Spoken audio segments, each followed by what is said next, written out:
Welcome, I'm Darren, and I'll be your guide today as I look at the 1992 Fleer baseball set. Fleer went through a remarkable change from 1991 to 1992. Now, Topps and Donruss did the same thing, because 1991 was the last year that we would see vintage card manufacturing. The cardboard stock that was basically like the cardboard that the packs were packed in. So it was very clear to all three companies that they had to move on. And all three companies had already created premium brands that were designed to be more modern. But the thing is that both Leaf and Ultra they were still made with cardstock that was being used by Pro Set and Score. So they weren't making high-end cards. At least with Topps, their Stadium Club cards were made with a really high-end card that fit more alongside Upper Deck. But the fact is that at the base level, we had Score, and then over in the other sports, we had a whole bunch of other companies that were making base level cards that were much more impressive, whether that was NBA Hoops or Pro Set or Pro Line or Wild Card, or I could go on because it's literally everybody else that wasn't named Topps, Fleer, or Donruss. And even with Topps, their Bowman cards were still made with this flimsy cardstock. That cardboard had to go, and every one of the three companies would make that change. But with Fleer, it was a little bit more pronounced because in 1991, Fleer shifted all of their attention over to Ultra, which was what they were going to really use to really carry the whole company. But the problem was that the Fleer Ultra set that they released was basically an outdated card because it was an upgrade over 1990 Pro Set, and it wasn't even as good as 1990 Pro Set. While their inserts were spectacular, the main card set, which did have some fans, for the most part, was just blown out of the water by everything else, mainly by Stadium Club. So that meant that, and even over in football and in hockey, there was Pinnacle. So for 1992, Fleer knew that its Ultra card set was going to have to be completely revamped, which it would, and it would shock the industry. But then also, with their Fleer brand, that had to catch up as well, especially because in 1991, they'd streamlined Fleer to no longer be an important part of their, or as important of a part of their identity. They wanted Ultra to really carry them. Well, now they knew they had to get both sides of their company up and running and dominating the market. So for 1992, what they did with Fleer was to completely reinvent it in every way. And while Donruss and Topps would definitely be upgraded, Topps would make a partial step. Donruss would make would step further forward, but Fleer was clearly looking at Score and saying, we have to do better than Score. And actually, they almost pulled it off in 1992, but they would find that Score made a big upgrade in their baseball card set that made them almost kind of a 1A and 1B. They both made a similar leap, which is kind of funny.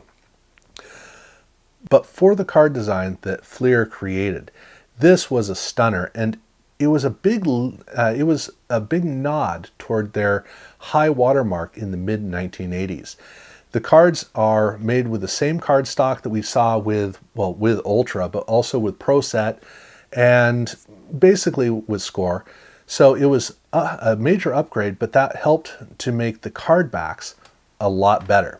But the card front is the stunner, because this is kind of a nod to the 1987 set, which was a blue fade to white.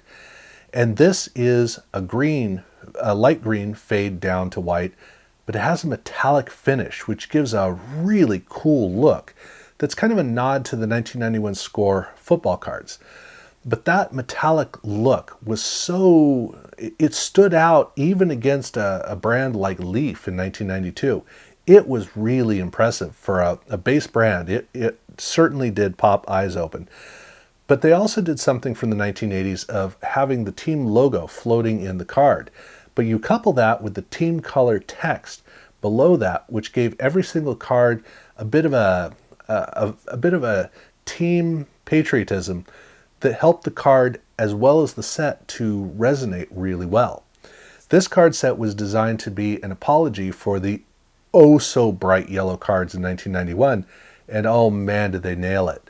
Now the card back's a little bit interesting because in this case, they didn't really develop it too much, but they have a big image on the back, which is a great gift because up until this point, there were never images on the back. I mean, Fleer did put a couple that were just horrible, but now they were taking the opportunity of this new cardstock to make these cards look fantastic.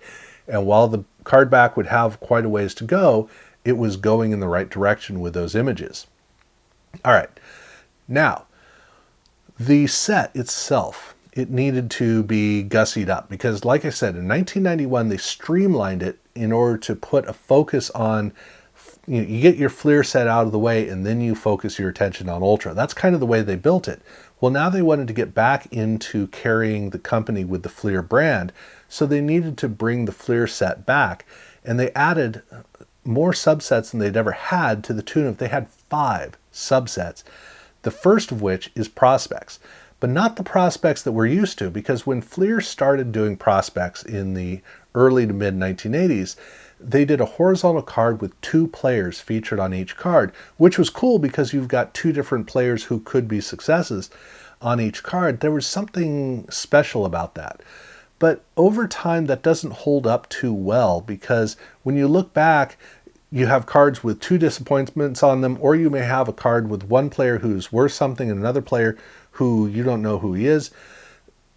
So Fleer decided to streamline it so that each card was dedicated to an individual player, but they really expanded how many players were featured.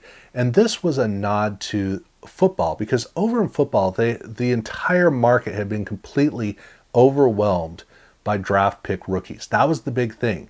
And the card sets had so many of these draft picks in their sets.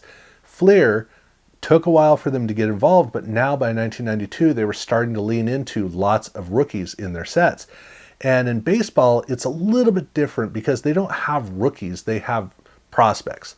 But this is a big subset of prospects, and every single card is a celebration of this new future superstar that we're seeing right here at the beginning.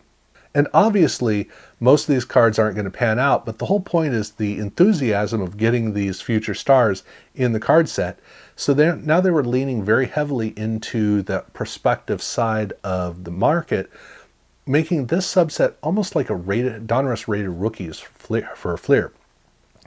Now the next subset is Provision, and Provision was started in 1991 as an insert set. It's a cool idea. Basically, you have a picture of a player that has almost kind of a bionic look to it. It's kind of comic booky in how it's approached, even though it doesn't look specifically like a comic book. But the idea of having some mechanical thing about the player that explains their super abilities as an athlete, it was a fun idea and really good art. But by 1992, they blended these into the set, and it is seamless. I mean, these look like they were always supposed to be part of the set, but it's rare that a card starts out as an insert and then becomes a subset. So it's kind of rare in that regard. But you can tell that that's the case because the card back looks like the card back of the insert sets from 1991. The next subset is Record Setters. And this is a card set that looks at players who pulled off a really cool achievement during the year. And it's looking specifically at one player. And that's notable because this is not the first time that they did this. It's just the first time they labeled it as Record Setters. Previously, they had used that as part of their Superstar Specials subsets. Which brings me to the next subset, which is Superstar Specials. Now here, Superstar Specials is now dedicated to just the multiple players that we'd been seeing in the previous years. Basically, all the single players were pulled out and turned into a unique subset, and then here with the Superstar Specials, we get an excuse to have multiple stars on each card. So we've subcategorized them, which is really good. The last subset is League Leaders. Now, League Leaders is pretty self-explanatory, but this is interesting because this is a subset that would become a standard bearer in the years to follow as an insert set. One of those parts of the release of Fleer that you're just kind of expecting. This is where it started here in 1992 with the subset. Now the set does close out with checklists, and there's nothing special about the checklists from previous years because the checklists are still designed with 4 teams. So every single checklist has team, team, team, team. This has been the case all the way from the beginning because the card sets were always designed with one team and then the next team and the next team numerically. So the checklist, you just go ahead and when you get to the end of one team, you move to the next one, and you don't have to line them up to maximize the checklist. But this gives the ability for team collectors to be able to collect one of the checklists for their team as a part of it. It just makes sense. And the reason I make a big deal about this is the last time this would happen. Because 1992 Fleer was the last time that Fleer would release their cards as a single release. Starting in 1993, they would do it as a Series 1 and Series 2. And instead of splitting the leagues, what they would do is release only half of the cards for each team in Series 1, and then the other half of the teams, or the players from the team in Series 2. So that means when they did their checklist, now it becomes kind of awkward because do you do 8 half teams on each checklist? Well, no. In 93, what they would do is they just run the checklist, flagging each team, but they would just pack the checklist in. So that means there are 8 or 9 teams on each checklist. Part of the team shows up on one checklist and then on the next. So there's no point as a team collector to worry about the checklist in 1993. But in 1992, these checklists still make sense to include with your team set. So nice closeout to that. Now, they release their Fleer update set like they'd been releasing every single year prior, but in this case, or almost every single year, but in this case, this features Mike Piazza, and Mike Piazza has very, very few cards. So this is a card that is highly, highly sought after, which makes the whole set highly sought after, which makes it as expensive as the most expensive of the mid-80s Fleer update sets. So it's a tough one to be able to collect, and in fact, I still haven't gotten around to paying the money that it costs to get this set. So in my case, I'm still missing it. But it does make it a highly sought after set, which is pretty rare in this era to have a card set as in demand as this, but it's all because of that one player. Okay, now before I get into the inserts, I want to note that there was a special set called the Performers that was released with Citgo and 7-Eleven. This is a 24 card set, so it's not one card for each player or for each team, but the card design is identical to the main release cards. It does not have a green to white fade. It has a it has a blue-green to white fade. So it definitely looks different, but not overpoweringly different. The images are different for each player, so it's not a parallel. And it does have the word "the Performers" down at the bottom of the card. So if the cardboard doesn't look quite right, and especially the number, look down at the bottom and see if it's part of the Performers set. All right, now it's time to move on to inserts. So Fleer, like I said, Fleer completely reinvented itself. And that starts off with, we already started that off. So the next thing that we'll say about this is they didn't bother with stickers in packs. First time they didn't have either stickers or gum in their packs, which means that when you open the pack, you only got 17 normal cards. Maybe one of those is an insert. But they leaned very heavily into their inserts. Fleer had already been the insert set company because in the mid-1980s they started doing random inserts in packs. Nobody was doing this except for them. They were pretty much the first company to do this, but nobody really paid too much attention to it because the cards were still pretty common to come by. Basically, when you were putting together your set, it took about twice as many packs to complete the insert set. So the insert sets were about a 1-to-2 ratio to the main cards in the set, but that does not include complete sets, and it doesn't include other packaging formats. So it might have been a 3-to-1 ratio, but still, that's not a big ratio. The cards were about as common to come by as the main cards in the set, especially when you consider how many collectors didn't even bother with the inserts, so that better distributes out to those who do. So basically, a Fleer insert was a little bit more expensive, or a little bit harder to get, but not really more expensive. Not enough to cause any sort of conversation.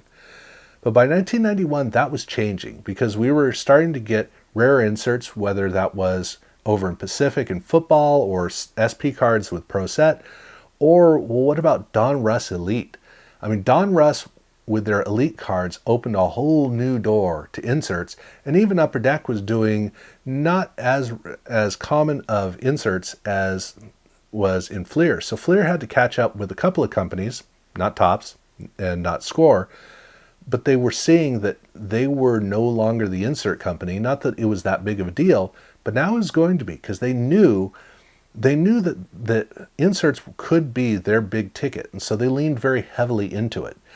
Part of it was that they had inserts that showed up in different releases, but part of it was that the inserts were very rare to come by. So let's take, for instance, their Grand Classic insert set, which was Fleer Team All-Stars. Well, it was a 12-card set, and you get about half of the set in a box of cards. But because it's 12 cards, you're only looking at 6 cards from one league and 6 cards from another, so it's not an actual all-star team, right? Well, they fixed that in 1992 by doing a 24-card set. So it's twice as many cards, but they're half as available in packs, which means now it takes twice as many packs to get any one of the cards, and it takes 4 times as many packs to be able to complete the entire set. So now you had to work at completing these cards. And oh yeah, about those cards. Fleer, one of the big changes that they made was with inserts. And in fact, with Fleer Ultra, it was shocking to see the inserts, because they were high gloss cards with a cool marble print with gold foil. I mean, they were just unreal. Over in Fleer, the base brand that goes against regular Topps, against Score, and against Donruss, they added inserts that were surreal for a base brand, for cheap 50-cent packs. These cards were glossy, they were black bordered, and they had gold foil. Wow, these are stunning cards. I mean, across the board, across all the sports, these inserts hold up against Upper Deck. I mean, they were really, really impressive. And so we were fired up to collect them. And that black border was almost universal across the set. The gold foil was, black border almost. Their next insert set was called Career Highlights, and this looked at Roger Clemens' career. Now these cards are actually the second release of this idea, because they started the idea with the previous release, which was basketball, where they had a papery stock that they used for their Dominique Wilkins cards and their Dikembe Mutombo cards. The set was inspired in part by the Upper Deck Heroes sets, but they also, as we'll get to in just a second, was kind of inspired by Pro Line. So, the papery cardstock of the basketball cards weren't all that impressive. Well, now, these are super impressive. And in fact, this gives an opportunity to get a feeling for how important card border colors are, because the 1991 Fleer set was a much maligned set, and understandably, because the bright yellow border is a lot. But the card design for 1991 was really good. If they had changed the colors, like inverted it to a black border with yellow text, well, guess what? That's pretty much what these Roger Clemens cards are. They're almost the same design, and so you can see just how much better they look. So it's a really good lesson in card design that in 1991, they should have gone with black with yellow as opposed to yellow with black. And it's a 12-card set, but they also did a wrapper redemption for the set, which is that if you collected a certain number of wrappers and sent it in with shipping and handling, you could get an additional 3 cards. So cards 1 through 12 were inserts and packs. 13, 14, and 15 were a special 3-card set that you could send away and get. And it seemed like a super rare opportunity that kids like myself who didn't have a lot of money, that we could do and get special cards. Only there were enough people that did it that there was nothing special about them. They're very common, but it was a cool interactive quality to the experience of collecting Fleer that we'd love to be able to pursue. But there's one thing really unique about this set, even amongst the Fleer career highlights, which is that in the 1991-92 set in basketball, they released their cards where there were randomly packed autographed versions of the cards. But those cards were all authenticated with the Fleer text embossed into the cards, so you knew what an official in-pack autograph was. Well, in 1992, they actually did the same thing with the Tony Gwynn cards over in Ultra, but here with Roger Clemens, they didn't. These cards do come with autographs out of packs, but they don't have the embossing on them, which means that you can't tell. Well, you actually kind of can, because they used a blue felt tip marker for the autographs, and you almost never see blue autographs. So that means that if you see one of these Roger Clemens cards where the autograph is in blue, it's almost a guarantee that that's the actual in-pack autograph. And every single one of the cards in the 12-card set have these, but not the sendaways. The sendaways don't have any official autographs that go with them. Now the next insert set is Lumber Company. And this is kind of cool. They're playing around here with this card design. It still has the black border. It obviously still has gold foil. But down the side, they have the text Lumber Company, where they have basically a negative space for the letters, where behind they have wood grain. And it's fun to see how they're playing around with the glossy black border, and then how that contrasts with a regular print like this. So these cards, which is obviously a set of sluggers, is showing the playfulness that Fleer is playing around with, which is really kind of nice. Now the next insert set is a confusing one, because it's Rookie Sensations. This is a set that would be an insert set for quite a few years. But here's the thing, Rookie Sensations is really better designed for football, because the idea behind it is these are not the rookies, these are the players who have finished their rookie year. And so we're looking at the sensational players who were rookies. Thus, for 1992, these should be the 1991 draft picks if we were talking football. But we're talking baseball, so draft picks means nothing. So instead, these should be the players who just finished their rookie season. But wait, this is Frank Thomas. His rookie cards were 1990. Here we're in 1992. So Rookie Sensations is it's really a young stars set. But obviously, the big thing that you've probably noticed is these cards are not black. They are a deep navy blue. This is one of the two insert sets that's not black with gold foil. In this case, it's navy blue with gold foil. But at least it still kind of looks like it fits with the rest of the cards in these, the rest of the inserts within this release. The next insert set is called Smoke and Heat. Now this is basically Lumber Company for pitchers. So you have the sluggers on one side, and here are the pitchers. It's a counterpoint design. So instead of the wood grain of the bat, it shows, it's basically the blistering heat of the pitch, which is designed into it. But it's really nice to have a counterpoint, in a way, kind of a his and hers, kind of a counterpoint set. So you have the two insert sets that line up opposite each other. That's a cool idea. Then we have team leaders. Obviously, this is one player for each of the teams, which is a pretty good idea for a set, kind of writes itself. But oh man, these cards don't fit, because that bright green border looks great. I like how it looks, but what is this doing in a 92 set? You would expect this to actually be a 93 set, because not just the green color, but also the gold foil at the bottom. It's the way the card design looks is just, there's nothing about this card that looks like 1990, or like the rest of the inserts for 1992. So it's a card to keep in mind that, yeah, actually this is 1992. Still, really good design. Now the last insert set is the 1992 Headliners cards. This card set is just 4 cards. That's it. It's looking at players who have a lot of tree rings on them. They are toward the end of their careers, very illustrious, and they're reaching some big benchmarks. So it's celebrating long-standing careers. Again, just 4 cards, so not very many in the card set, but it's a nice way to close out this entire release. So 1992 Fleer was when they reinvented the brand, but they didn't hit a stable foundation moving forward. Every year they'd be reinventing Fleer in different ways. At least they established the inserts. That would be pretty solid moving forward, although even with that they would play around.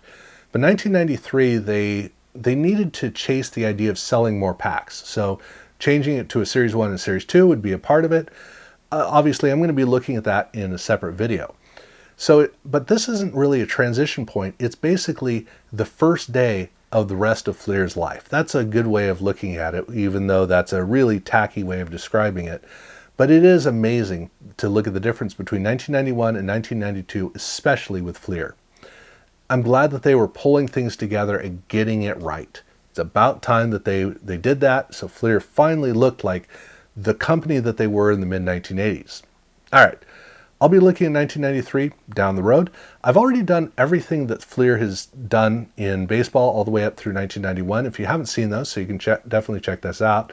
I've done most of football. I've done all of basketball, pretty much all of basketball. So you can check that stuff out if you're curious. If you haven't subscribed, please do so. Thank you very much for watching.